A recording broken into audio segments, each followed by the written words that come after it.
జై బజరంగబలి. అందరికీ నమస్కారం. ఈరోజు మనం జాపనీస్ లాంగ్వేజ్ గురించి తెలుసుకుందాం, నేర్చుకుందాం. మీకు తెలుసా జాపనీస్ లాంగ్వేజ్‌లో లిపి అనేది అస్సలు లేదని? అవును, మీరు వింటున్నది నిజం. 1500 సంవత్సరాల క్రితం జాపనీస్ లాంగ్వేజ్‌కి అసల లిపి అనేది లేదు. అంటే వాళ్ళకి రాయటానికి అక్షరాలు లేవు. మరి అసల లిపి ఎలా వచ్చింది? ఇప్పుడు మనం చూస్తున్న జాపనీస్ క్యారెక్టర్స్ అవన్నీ అసలు ఎలా రూపాంతరం చెందాయి? ఎక్కడి నుంచి వచ్చాయనే ఒక ఇంట్రెస్టింగ్ ఫ్యాక్ట్స్ అనేది మనం ఇప్పుడు ఈ వీడియోలో తెలుసుకోబోతున్నాం. జపాన్ అనేది ఒక ఐలాండ్ దేశం. అంటే చుట్టూ సముద్రం, జనాలందరూ కూడా అక్కడే ఉండేవారు. చాలా కాలం వరకు ఎక్కడి నుంచి కూడా జపాన్‌కి ఎవరు వచ్చేవారు కాదు. అంటే విదేశీయులనే రాకపోకలనేవి ఎక్కువగా జరిగేవి కాదు. ఎందుకంటే ఐలాండ్ నేషన్, అలాగే చాలా తక్కువ మందికి ఆ కల్చర్ గురించి కానీ, ఆ దేశం గురించి కానీ తెలుసు. సో, బయట నుంచి ఎవరు రాకపోవటం వల్ల, అక్కడున్న వాళ్ళు బయటికి ఎక్కడికి వెళ్ళకపోవటం వల్ల, అది చాలా ఒక క్లోజ్డ్ సొసైటీ కింద ఉండేది. సో, క్లోజ్డ్ సొసైటీలో ఉండటం వల్ల ఏమయ్యేదంటే, వాళ్ళు వెర్నాక్యులర్ సిస్టమ్ అంటే కేవలం శబ్దం ద్వారా, అంటే కేవలం మాటల ద్వారా ఒక జనరేషన్ నుంచి ఇంకో జనరేషన్‌కి ఇన్ఫర్మేషన్ అనేది పాస్ అయ్యేది. సో, సో వాళ్ళకి రాయటానికి అక్షరాలనేవే లేవు. మరి అసలు అక్షరాలు ఎలా వచ్చాయి? ఎక్కడి నుంచి వచ్చాయి? వాళ్ళు ఎక్కడి నుంచి తెలుసుకున్నారనేది చాలా ఇంట్రెస్టింగ్ స్టోరీ. మనం చూసినట్టయితే దీని చరిత్ర తెలియటానికి మనం భారతదేశం వరకు రావాలి. అదేంటి? భారతదేశానికి, జపాన్ దేశానికి సంబంధించిన భాషకి సంబంధం ఏంటంటారా? ఇక్కడే చాలా చాలా చాలా ఇంట్రెస్టింగ్ ఉంటుంది. మనందరికీ తెలుసు, గౌతమ్ బుద్ధుడు ఇక్కడే పుట్టి, బుద్ధిజాన్ని వ్యాప్తి చెంది, తర్వాత అతను అంతర్ధానం చెందారు. అయితే ఆ తర్వాత బౌద్ధ భిక్షువులు ఎవరైతే ఉన్నారో వాళ్ళు మొనస్టిక్ ఆర్డర్స్ అని కొన్ని సంస్థలని స్థాపించి, ఆ సంస్థల ద్వారా లేదంటే ఆ మొనస్టిక్ ఆర్డర్స్ అంటే ఒక ఆశ్రమాల ద్వారా చాలా దేశాలకి వ్యాప్తి చెందారు. అలా వ్యాప్తి చెందిన దేశాల్లో China, Thailand, Sri Lanka, Malaysia, Singapore, ఒకప్పుడు మలేషియాలో భాగంగా ఉండేది. అలాగే ఇండోనేషియా, ఇలా చాలా దేశాలకి బుద్ధిజం అనేది బాగా బాగా స్ప్రెడ్ అయింది. అయితే చైనాలోని టాన్ డినాసిటీకి సంబంధించిన రాజ కుటుంబీకులు ఎవరైతే ఉండేవారో, ఈ బుద్ధిజానికి బాగా ప్రభావితమై వాళ్ళు ఏం చేశారంటే దీన్ని ఇంకా స్ప్రెడ్ చేద్దాం అన్న ఉద్దేశంతో దీనికి రాయల్ స్టేటస్ అనేది ఇచ్చారు. అంటే దాదాపు స్టేట్ రిలీజియన్ కింద ఒక స్టేటస్ ఇచ్చారనమాట. ఒఫీషియల్‌గా కాకపోయినా చాలా మంది ఈ బుద్ధిజానికి చాలా చాలా ప్రభావితులై చాలా మంది బౌద్ధ భిక్షుల కింద, బౌద్ధ సన్యాసుల కింద మారిపోయారనమాట. అయితే ఇక్కడ జరిగిందేంటంటే వీళ్ళు ఏదైతే బుద్ధిజానికి సంబంధించిన ఇన్ఫర్మేషన్ ఉందో, దాంట్లో సంబంధించిన నాలెడ్జ్ ఏదైతే ఉందో అది ప్రపంచవ్యాప్తంగా దాన్ని వ్యాప్తి చెందాలన్న ఉద్దేశంతో వాళ్ళు దాన్ని కొరియాకి తీసుకెళ్లారు.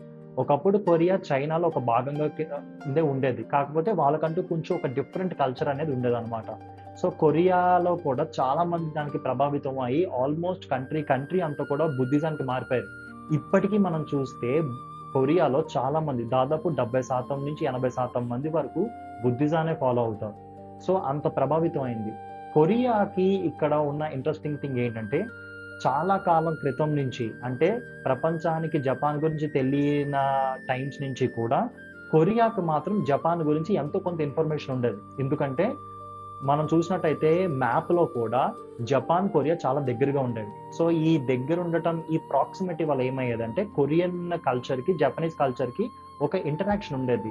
సో, మనుషులనేవారు కలుస్తా ఉండేవారు. ఏదైనా ట్రేడ్ అయ్యేది. ట్రేడ్ అండ్ కామర్స్ అయ్యేవి. ఇంటర్నేషనల్ రిలేషన్‌షిప్స్ ఉండేవి. అలాగే డిప్లొమాటిక్ మిషన్స్ అనేవి అన్నీ పంపించేవారు. జపాన్ నుంచి చైనా, అలాగే కొరియా, కొరియా నుంచి జపాన్‌కి ఇలా అంతా అవుతా ఉండేది. సో, ఎప్పుడైతే ఈ బుద్ధిజం అనేది కొరియాలో బాగా స్ప్రెడ్ అయిందో, బుద్ధిజాన్ని జపాన్‌కి కూడా తీసుకెళ్లాలన్న ఉద్దేశంతో చాలా మంది బౌద్ధ భిక్షువులు కొరియా నుంచి జపాన్‌కి వెళ్ళటం ప్రారంభించారనమాట. ఒకప్పుడు పుట్టే ఇక్కడ ఏంటి, జపాన్‌లో ఇంతకు ముందు ఒక రిలీజియన్ ఉండేది. దాని పేరు షింటో. దాన్ని ఇప్పటికీ చాలా మంది పాటిస్తుంటారు. సో, షింటో అంటే అది దాదాపుగా హిందూ ధర్మం లాగా చెట్టుల్ని పూజిస్తారు, జంతువుని పూజిస్తారు, గాలిని పూజిస్తారు, అగ్నిని పూజిస్తారు. సో, ప్రకృతిలో ఉండే ప్రతి అణువుని, ప్రతి ఎలిమెంట్‌ని కూడా వాళ్ళు కగే, కామ ఇలాంటి కొన్ని కొన్ని పదాలతో కొన్ని కొన్ని దైవత్వంతో కూడిన పదాలతో వాళ్ళు యూజ్ చేస్తూ వాళ్ళు వాటన్నిటిని కూడా పూజిస్తూ ఉండేవారనమాట. అయితే ఎప్పుడైతే బుద్ధిజం అనేది వచ్చిందో, సో, బుద్ధిజం అనేది ఒక ఆర్గనైజ్డ్ రిలీజియన్. అంటే ఏంటంటే ఒక దేవుడు, దానికి సంబంధించిన ఒక ఆర్డర్, ఒక స్ట్రక్చర్ అంతా కూడా ప్రాపర్‌గా అంతా డాక్యుమెంట్ చేసి అంతా ఉండేది. సో ఈ ఆర్గనైజ్డ్ రిలీజన్ ఏదైతే వచ్చిందో దానికి బాగా ప్రభావితం అయ్యి జాపనీస్ కూడా బుద్ధిజంకి అట్రాక్ట్ అయ్యి దాంట్లో మారటం ప్రారంభించారు. అయితే కొన్ని కల్చర్స్ లాగా వీళ్ళు మొత్తం వాళ్ళు ఉన్న కల్చర్ని వదిలేకుండా వాళ్ళు ఏదైతే షింటో రిలీజన్ ఉందో ఆ రిలీజన్తో పాటు ఈ బుద్ధిజాన్ని కూడా రెండు మిక్స్ చేసి దాన్ని పాటించడం ప్రారంభించారు. ఇప్పటికీ జపాన్లో షింటో రిలీజన్ అండ్ బుద్ధిజం రెండూ కూడా కలిసిమెలిసే ఉంటాయి. మరి ఇక్కడ భాష ఎక్కడి నుంచి వచ్చింది అంటే ఇక్కడ బుద్ధిజానికి అందరూ అట్రాక్ట్ అయ్యి బుద్ధిజం గురించి తెలుసుకోవడానికి బుద్ధిస్ట్ స్క్రిప్చర్స్ అన్ని చదువుతూ ఉండేవారు. అయితే ఇక్కడ ప్రాబ్లం ఏంటంటే ఈ బుద్ధిస్ట్ స్క్రిప్చర్స్ అని చైనా భాషకి చెందిన లిపి కాంజీలో మాత్రమే ఉండేవి.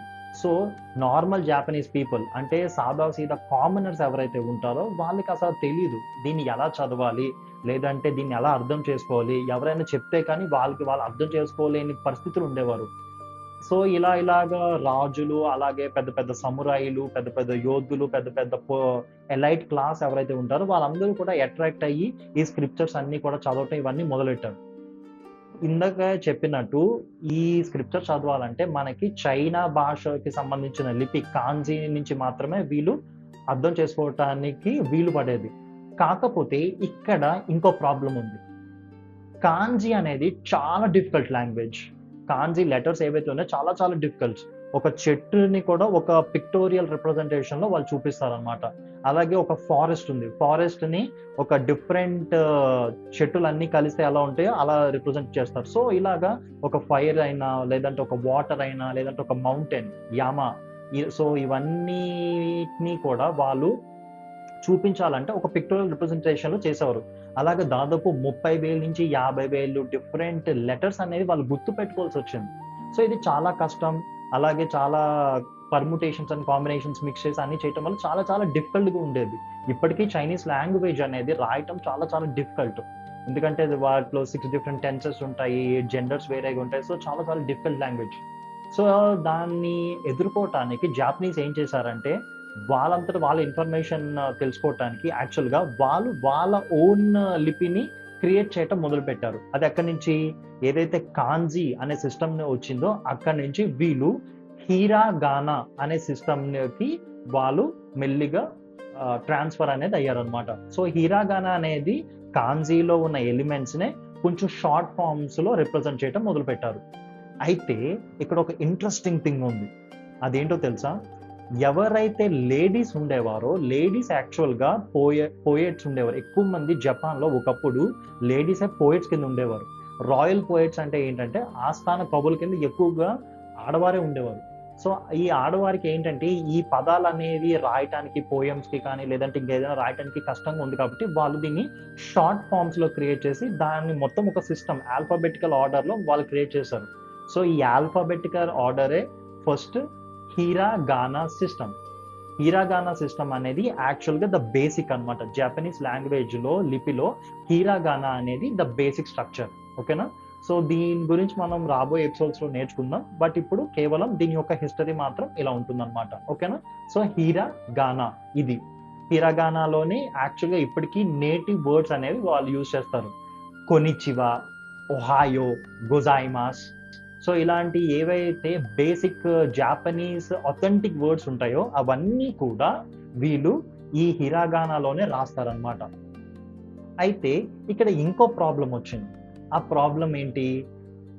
ఎవరైతే రాయల్ పీపుల్ ఉంటారో, లేదంటే ఎలైట్ క్లాస్ ఉంటారో, లేదంటే వారియర్ క్లాస్ ఉంటారో వీళ్ళందరికీ ఈ లాంగ్వేజ్ సిస్టమ్ కొత్త దాన్ని అడాప్ట్ చేసుకోవడం పెద్ద ఇబ్బంది లేదు. అండ్ వాళ్ళందరూ కూడా రాసుకోవటం కానీ లేదంటే దాంట్లో కొత్తగా సిస్టమ్ ఆల్ఫాబెట్స్ కనిపెట్టడం కానీ అంత ఈజీగానే ఉండేది. అయితే ఈ రిలీజియన్ క్లాస్ పీపుల్ ఎవరైతే ఉన్నారో, అంటే ఈ షింటో అలాగే బుద్ధిస్ట్ రిలీజియన్ సంబంధించిన స్కాలర్స్ ఎవరైతే ఉంటారో వీళ్ళు మాత్రం ఇంకా కూడా చైనీస్ కాంజీ క్యారెక్టర్స్ నే వాళ్ళు ఫాలో అవుతూ వచ్చారు. ఎందుకంటే అనువాదం చేయడం కొంచెం కష్టమవుతుందన్న ఉద్దేశంతో వీళ్ళు కాంజీ క్యారెక్టర్స్ నే యూజ్ చేస్తూ వచ్చారు. అయితే వీళ్ళకి కూడా అనిపించింది ఏంటంటే ఇది కూడా కష్టంగా ఉంది కాబట్టి మనం ఈ కాంజీ క్యారెక్టర్స్ ని షార్ట్ గా, అంటే మనం కాంజీ ఎలాగైతే ఉందో దాన్నే కొంచెం ఈజీగా ఇంకో ఆల్ఫాబెట్స్ కింద కన్వర్ట్ చేద్దాం అన్న ఉద్దేశంతో వాళ్ళు ఒక కొత్త సిస్టమ్ తీసుకొచ్చారు. ఆ సిస్టమ్ పేరే కటాకానా. సో కాంజీ నుంచి కటాకానా కూడా జపాన్లో పుట్టిందనమాట. హిరాగానా ఒకవైపు పుడితే కాటాగానా అనేది ఈ స్కాలర్స్, ఈ అకాడమిషియన్స్ ఎవరైతే ఉన్నారో వాళ్ళు క్రియేట్ చేశారు. సో కటాగానా అనేది ఎవరు యూజ్ చేస్తారు అంటే కాంజీ క్యారెక్టర్స్నే ఒకవేళ అంటే ఫారెన్ క్యారెక్టర్స్, కాంజీ అంటే జపనీస్ కి ఫారినర్స్ కాబట్టి ఫారెన్ క్యారెక్టర్స్ ఏదైనా కూడా వాళ్ళు వాళ్ళ భాషలో అనువదించాలి యాజ్ ఇట్ ఈస్ అనుకుంటే అప్పుడు కటాగానా అనే ఆల్ఫాబెటికల్ సిస్టమ్స్ అనేది యూజ్ చేస్తారు. ఓకేనా? ఫర్ సపోజ్ లార్డ్ శ్రీరామ్ అని అనుకుందాం, అది యాక్చువల్గా ఫారెన్, మన జపనీస్ వాళ్ళకి అది ఫారెన్, సో దాన్ని వాళ్ళు కటాగానాలో రాస్తారు. అదే ఏదైనా సమురాయ్ అని ఉంది, సమురాయ్ అనేది యాక్చువల్గా జాపనీస్ వాళ్ళ ఓన్ వర్డ్ కాబట్టి దాన్ని వాళ్ళు హీరాగానాలో రాస్తారనమాట. సో హీరాగానా ద బేసిక్, తర్వాత కథాగానా సో సెకండరీ సిస్టమ్ అన్నమాట. ఇక్కడితో ఆగిపోలేదు, ఇంకా చాలా ఉంది. ఈ 2 సిస్టమ్సే కాకుండా కాంజీ అని ముందు నుంచి చెప్తున్నాను కదా, ఈ చైనా వాళ్ళ ఆల్ఫాబెట్స్ ఏదైతే ఉన్నాయో ఆ ఆల్ఫాబెట్స్ ఇప్పటికీ వాళ్ళు వాడుతున్నారు.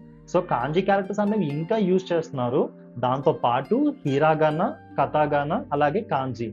జాపనీస్ ఏవి చదివినా కూడా మీరు హిరాగానా, కథాగానా అలాగే కాంజీ ఈ 3 సిస్టమ్స్ యొక్క మిక్స్ చదువుతారన్నమాట.